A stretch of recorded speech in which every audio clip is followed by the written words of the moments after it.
Hello student. जैसा कि student आप जानते हैं कि हमने 14वां चैप्टर शुरू किया हुआ है। 14 की हमने 14.3 के बारे में हम पढ़ा है। तीन इसके दो सवाल हम कर चुके हैं, दो प्रकार के सवाल। आइए एक प्रकार का सवाल और है इसमें, उसको भी हम पढ़ते हैं आज। कि ये सवाल दिया है कि एक जीवन बीमा एजेंट सौ पॉलिसी धारकों की आयु के बंटन के अग्रलिखित आंकड़े, अग्रलिखित का मतलब जो आगे लिखे हुए हैं, ज्ञात करता है। माध्यक आयु परिकलित कीजिए। यदि पॉलिसी केवल उन्हीं का व्यक्तियों को दी जाती है जिनकी आयु 18 वर्ष या उससे अधिक हो परंतु 60 वर्ष से कम। ठीक है, ये एक बंटन सारणी दी गई है। यहाँ पर हम देख सकते हैं कि हमें जो आंकड़े दिए गए हैं वो वर्गांतराल में नहीं है। खाली क्या दिया है, 20 से कम, 25 से कम, 30 से कम, 35 से कम, इस प्रकार है। ठीक है, तो इसको हल करने के लिए हम क्या करेंगे, आइए हल करते हैं हम। तो हम क्या करेंगे, इसमें एक अंतर लेके इसका हम वर्ग अंतराल बना लेंगे। यहाँ पर हम ध्यान दें तो पहला मान 20 है, लेकिन नीचे के जो मान है वो सब क्या है, 5 का अंतर है। 25, 30, 35। तो हम क्या करेंगे, एक 5 का अंतर लेके एक आयु वो बना लेंगे वर्ग अंतराल। क्योंकि पहला तो 20 से कम है तो हमने इसको ले लिया 0 से 20, फिर 20 से 25, 25 से 30, 5 का अंतर लेके इस प्रकार से हम क्या करेंगे, वर्ग अंतराल हमने बना लिया। ठीक, तो यहाँ पर हम देखते हैं जो हमें दूसरा कॉलम दिया गया है। मैंने पहले बताया कि दूसरा कॉलम जो होता है वो हमारे पास बारंबारता का होता है। लेकिन यहाँ पर एक थोड़ा सा ध्यान देना है, क्योंकि यहाँ पर हम देखते हैं तो स्थिति थोड़ी सी अलग है। देखो, 2, 6, 24, 45, 78, 89, 92, 98, जो बारंबारता है वो बढ़ती ही जा रही है। ठीक है, और नॉर्मली आपने अब तक देखा होगा जो दूसरा कॉलम होता था तो उसमें कोई मान छोटा होता था, कोई बड़ा होता था। लेकिन ये क्या होता है, एक हिसाब से बढ़ती ही जा रही है। तो ये हमें क्या कह रहा है, क्योंकि यहाँ पर दूसरे तरीके से हम देख सकते हैं 20 से कम 2 है, 25 से कम 6 है। तो जो 25 से कम होगा वो जाहिर सी बात है 20 से भी कम होगा। तो कहने का मतलब ये है कि 25 से कम में 20 से कम वाले भी आ गए। इसी प्रकार से 30 से कम 24 है। तो जो 30, अब देखो जो 25 से कम होगा वो 30 से भी कम होगा। तो इसका मतलब 30 से कम वाले में 25 से कम वाले भी आ गए। तो इस प्रकार से ये हमें बारंबारता ना देकर संचयी बारंबारता दे रखी है। ठीक है, तो हम क्या करेंगे, इसको तो हमने लिख लिया। अब हम इसकी सहायता से क्या निकालेंगे, संचयी बारंबारता से हम बारंबारता निकालेंगे। क्योंकि अब तक हम क्या करते थे, बारंबारता की सहायता से संचयी बारंबारता निकालते थे, लेकिन अब हम क्या करेंगे, संचयी बारंबारता की सहायता से बारंबारता निकालेंगे।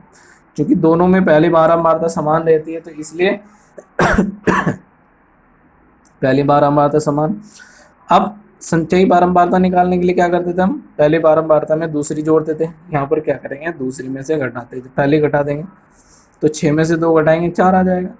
फिर ऐसे ही, फिर 24 में से 6 घटाएंगे 18 आ जाएगा, 45 में से 24 घटाएंगे 21 आ जाएगा, 78 में से 45 घटाएंगे 33 आ जाएगा।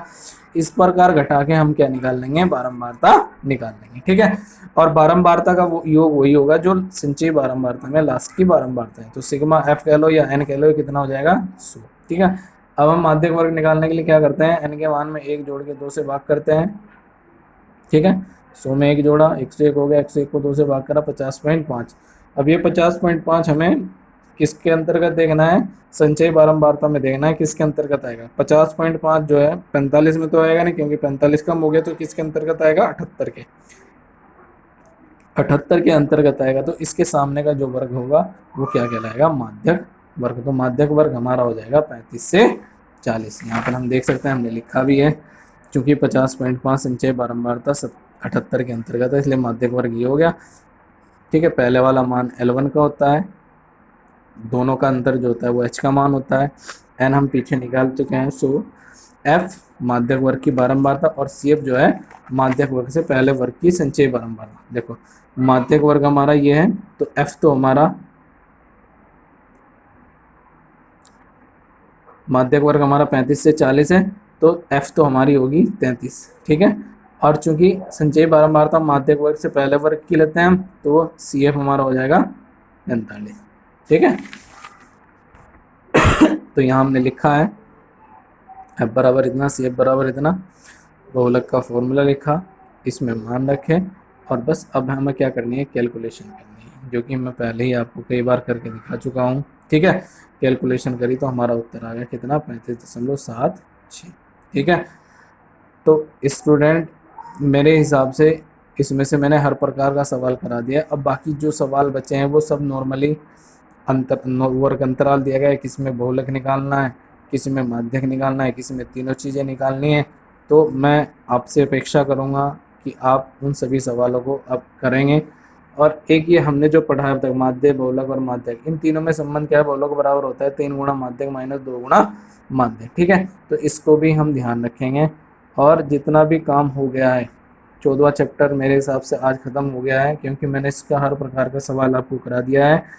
इसको आप अपनी कॉपी में नोट करेंगे सही तरीके से, और जो सवाल बचे हैं उनको भी करेंगे, ठीक है। इस वीडियो को आप 1 बार देखो, 2 बार देखो, जितनी बार भी देखने से आपकी समझ में आ जाए उतनी बार देखो। कोई दिक्कत होती है तो आप मुझसे संपर्क कर सकते हैं। कल हम नया टॉपिक पढ़ेंगे। धन्यवाद।